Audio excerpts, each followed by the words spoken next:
Donc je vous parlais des graines riches en oméga 3 qui sont les graines de chia. Vous en avez peut-être entendu parler. Ce sont des petites graines noires avec un petit peu de blanc comme ça. Et lorsqu'on les met dans un liquide, elles absorbent beaucoup du liquide et elles forment un gel. Beaucoup plus que les graines de lin, qui font aussi un petit peu ça, mais c'est pas pareil. Elles sont beaucoup plus faciles à consommer. Vous connaissez forcément les bols du matin avec des graines de chia, avec des couleurs, des fruits, de la poudre de fruits du dragon pour donner une couleur un peu bleue. Voilà, c'est très très à la mode maintenant. Si vous regardez un petit peu sur YouTube ou autre, vous voyez souvent ça. Donc les graines de chia sont aussi super pour augmenter cette part d'acides gras polyinsaturés, notamment les oméga 3. Voilà, assez parlé des graisses. Quels sont les autres éléments que j'ai mis dans ce gâteau? Ce sont 2 farines. J'ai mélangé de la farine de sarrasin et de la farine d'avoine complète. Donc l'intérêt ici, c'est que c'est sans gluten. L'avoine, il y a eu des études pour voir un petit peu si il y avait du gluten dans l'avoine, on ne savait pas trop.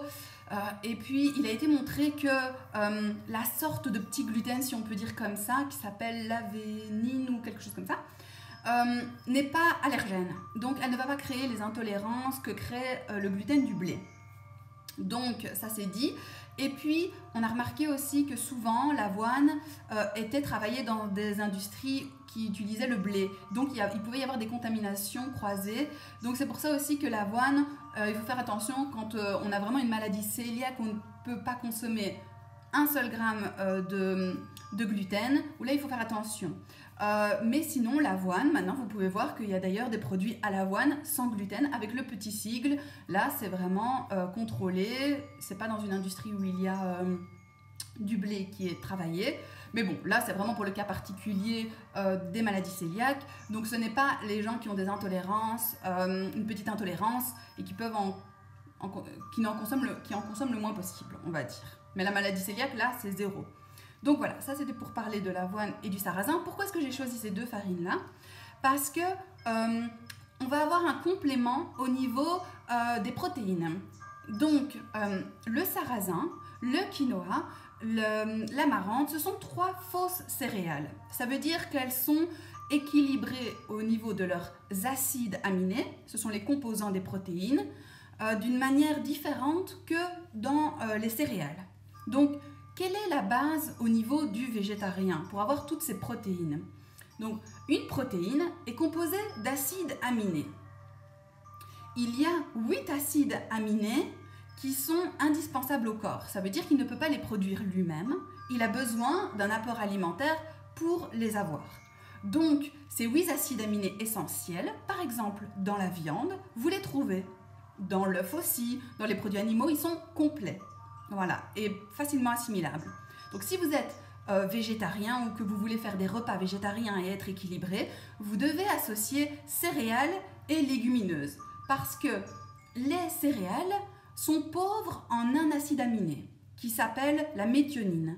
Les légumineuses sont pauvres en un acide aminé qui s'appelle la lysine.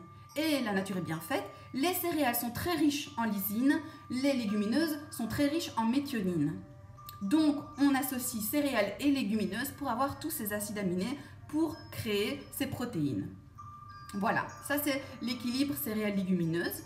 Et on dit souvent qu'on met 2 tiers de quantité de céréales pour 1 tiers de légumineuses. Voilà. Donc ça c'était la petite parenthèse de l'équilibre au niveau des protéines. Et ici, bon, je vous ai choisi l'exception, c'est donc l'utilisation du sarrasin qui est plus ou moins équilibré dans ses acides aminés, mais pas totalement. Alors en l'associant avec une autre céréale qui elle est composée au niveau de ses acides aminés d'une autre manière, ça va être complet aussi. Donc avoine, sarrasin, bonne protéine. Donc là j'ai ajouté que 2 œufs pour un gâteau qui va être pour 16 personnes, 16 petites parts de gâteau. Donc c'est peu d'œufs, donc c'est pas assez de protéines si on veut faire quelque chose d'équilibré. Donc c'est pour ça que j'ai ajouté la farine de sarrasin avec celle d'avoine. En plus l'avoine en hiver, c'est une céréale réchauffante comme on dit en médecine chinoise. C'est une céréale très très bonne pour maintenant. Alors le gâteau a sonné, je regarde si c'est bon ou pas encore. Non, on va remettre quelques minutes. La minuterie n'était pas bien mise. Alors, donc, je vous ai parlé des graisses, je vous ai parlé des protéines. Maintenant, qu'est-ce qui reste? Les glucides. Donc, vous avez les glucides, c'est ceux qui permettent d'avoir une bonne satiété. Ça veut dire d'être rassasié sur le long terme. Ce sont les glucides qui sont contenus dans les farines, dans la farine de sarrasin et la farine d'avoine. Donc ça, ce sont ces glucides-là. Et maintenant, pour le goût sucré, au lieu de mettre du sucre, j'ai mis des raisins secs que j'ai broyés dans l'extracteur. Donc ceux qui sont familiers avec les jus de légumes, vous avez l'extracteur qui vous permet de mettre une tête fermée comme ceci. Et ça vous permet de faire des purées plutôt que du jus. Le jus, c'est avec cet élément-là. J'aurais pu vous... Voilà. Donc ici, vous voyez, vous avez un filtre à jus. Voilà. Donc, avec mes raisins secs, j'ai fait une purée. Et donc, voilà, j'ai remplacé le sucre avec ça. Donc au début, au lieu de battre mes 2 petits œufs avec la quantité de sucre, j'ai mis des raisins secs, plus ou moins, un petit peu moins que le double de la quantité de sucre que vous voulez mettre, pour avoir à peu près le même goût sucré. Et là, quel est l'intérêt? Pourquoi est-ce que je mets des raisins secs plutôt que du sucre? Donc, déjà, au niveau du sucre, vous savez probablement qu'il y a différents sucres. Il y a les sucres blancs, les sucres roux, les sucres complets, la mélasse, le sirop d'agave, la stevia, des choses comme ça. Voilà, la stevia, c'est encore autre chose. Hein. Ça, c'est un édulcorant. Ça veut dire qu'elle n'apporte pas calorique. Ça veut dire qu'elle n'apporte pas de valeur énergétique. Il n'y a pas de calories dedans. Donc, revenons à nos raisins secs. Pourquoi est-ce que j'ai utilisé des raisins secs plutôt que le sucre? Bon, vous voyez probablement les raisins secs. Il y a encore toutes les fibres dedans. Il y a des minéraux. Il y a le goût du raisin. Le goût sucré, bien sûr, hein, de ces sucres. Et donc, là, vous avez plus de matière pour que ce soit bien rassasiant. Les fibres qui sont un balai intestinal, on en a besoin pour bien aller à la toilette, etc. Et donc, les minéraux, très très importants. Par exemple, si vous avez du sucre blanc, on a retiré ces fibres, ces minéraux. Et qu'est-ce qui se passe quand on ingère du sucre blanc? C'est acidifiant, ça veut dire que c'est un peu comme si c'était acide. Et du coup, au niveau de vos os vont perdre des minéraux, les minéraux qui auraient dû, entre guillemets, pour simplifier, être dans le sucre, et il va les chercher dans les os pour contrebalancer cette acidité, ce côté acide. Donc, c'est pour ça qu'on dit que c'est décalcifiant, déminéralisant pour les os de manger du sucre.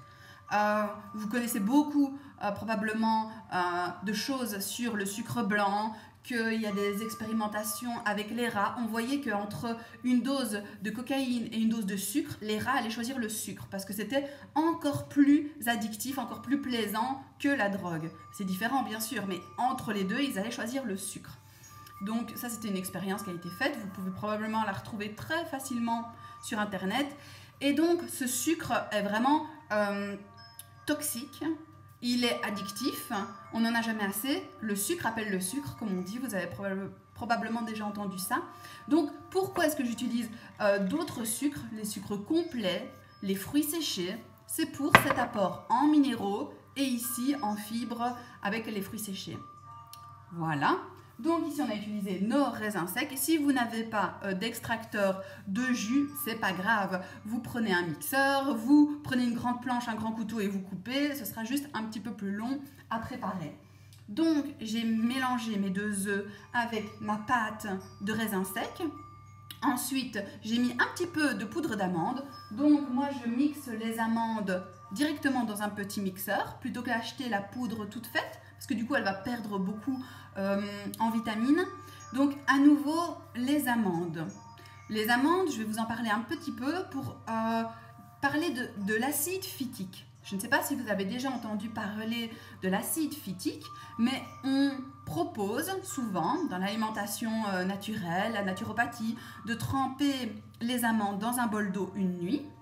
Vous allez réactiver le pouvoir de germination et la petite peau va s'enlever très facilement. L'amande, ce sera gorgée d'eau. Ça, c'est génial pour manger les amandes en collation avec par exemple un fruit ou quelques fruits séchés pour une collation équilibrée. Je regarde le gâteau parce que je sens à l'odeur qu'il est probablement bon.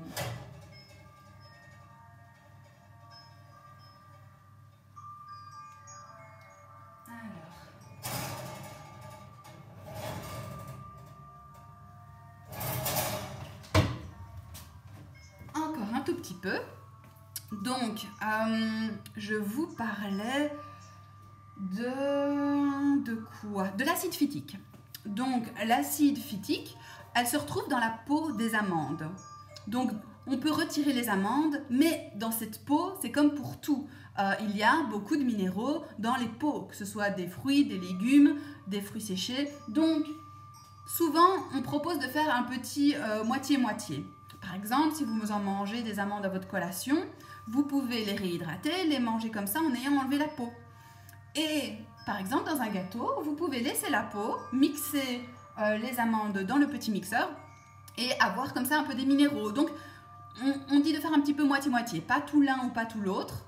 On peut partager les deux. Donc voilà, ça c'est pour les amandes. Les amandes très riches en protéines, très riches en calcium. D'ailleurs, justement, avec le trempage, ça augmente la digestibilité du calcium contenu dans vos amandes parce que justement, avec ce début de fermentation, de germination dû au trempage d'une nuit et puis laissé à l'air libre, vous avez comme un petit germe, vous voyez, il ressort. Et là, du coup, grâce à ce processus de fermentation et ce trempage, vous pouvez digérer plus facilement, assimiler surtout beaucoup plus de minéraux contenus dans l'amande grâce à ce processus. Donc ça, c'est génial à faire. Toutes les personnes initiées à la germination connaissent ce principe.